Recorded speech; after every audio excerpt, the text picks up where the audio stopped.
बिस्मिल्लाहिर्रहमानिर्रहीम। मुअज़्ज़िज़ बहनों और भाइयों, इस वीडियो में मदीना शरीफ से रोज़ाना हदीस की बातें, मदीना शरीफ से रोज़ाना इल्म दर्स, मदीना शरीफ से रोज़ाना आज का सवाल और मदीना शरीफ से रोज़ाना एक तिब्बे नबवी बताया जाएगा। इस खुसूसी प्रोग्राम में हम एक हदीस, एक अमल, एक कुरान की आयत और इसी तरीके का इल्म दर्स आपको देते हैं। चलिए सबसे पहले एक अमल की फजीलत पर बयान।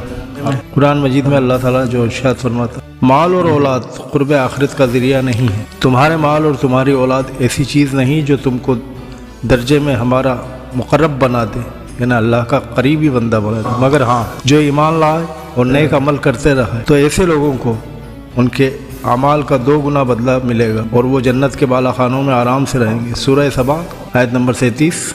मुअज़्ज़िज़ बहनों और भाइयों, इल्म दीन सीखते रहिए, इल्म दीन सिखाते रहिए और इल्म दीन को शेयर करके घर घर पहुँचाते रहिए।